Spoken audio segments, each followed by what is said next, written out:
د درملو د معقولې استفادې په اړه یو علمي کانفرانس جوړ شو. ملي پوهنتون په کابل کې د یو شمېر مسلکي او علمي کادرونو په ګډو بحثونو کې د درملو د معقولې استفادې په اړه دغه کانفرانس جوړ کړ چې د بېلابېلو ولایتونو څخه د علمي بنسټونو متخصصینو او علمي کادرونو د بې کیفیته درملو د مخنیوي په لارو چارو، همدارنګه د طبي کارکوونکو د مسلکي کړنو مسؤلیتونو او همدارنګه په خپل سر د درملو د خوړو د مخنیوي په اړه نوي علمي مقالې د کانفرانس ګډونوالو ته وړاندې شوې چې بېلابېل نظرونه سره شریک شول او په نږدې راتلونکي کې به دغه مقالې او علمي بحثونه د یو کتاب په بڼه چاپ شي چې د هیواد په کچه به روغتیایي کارکوونکي او ډاکتران ترې ګټه اخلي. علل استفاده خودسرانه مردم از داروها چی است؟ یعنی چرا مردم خود بسر از داروها استفاده میکنن؟ بنابراین به خاطری که این تحقیق انجام شود ما چندین فرضیه که وجود داره او را میسنجیم تا اینکه به نتیجه برسیم.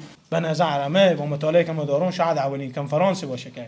به این مورد پرداخته. خب با توجه به انتروال زمانی کمک در زمینه نشر نتایج تحقیقات علمی در ژورنال‌های ملی و بین‌المللی، انتشار نتایج تحقیقات علمی با توجه به سکتورهای مختلف. دا سیمینار خو د افغانستان په کچه شاید ډیر نادر لیدل شوی وي. د درملو د معقولې استفادې په اړه باندې دا سیمینار جوړ شوی و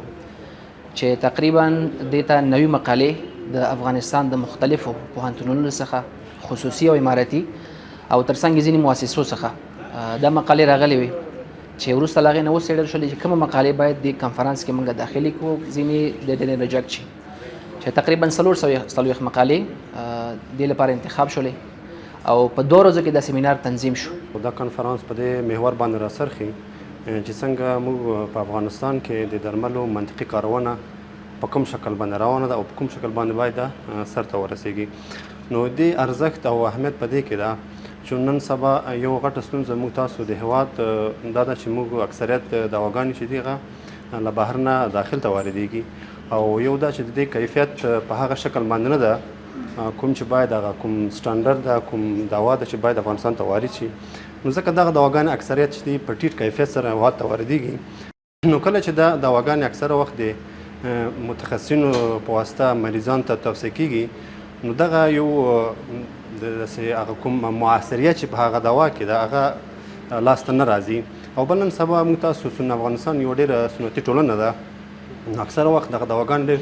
په خپل سر باندې استفاده کېږي. نو د ډېره غټه ستونزه نن چې موږ تاسو ګورو په افغانستان کې موږ تاسو یو انټي بیوټیک مثال ورکولی شو چې نن اکثره هېوادوال زموږ چې ډېر عادي مرض ورته پیدا شي، مثلا موږ تاسو په عامه اصطلاح باندې زکام ده، نو دوی ورځي دواخانې نه یو درمل اخلي انټي بایوټیک،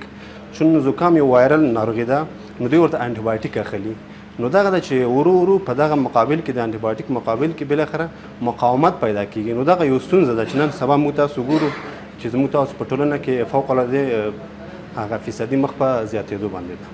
د یادونې وړ ده چې دغه کنفرانس د 2 ورځو لپاره د ملي پوهنتون له لوري په کابل کې جوړ شوی و چې د کابل په ګډون د څو ولایتونو څخه متخصصینو او علمي کادرونو او ډاکټرانو پکې ګډون کړی و. مسؤلینو وویل چې اوس مهال د هیوادوالو د روغتیا او سلامت ساتنې په برخه کې دا ډول علمي او مسلکي هڅې ځانګړی ارزښت لري.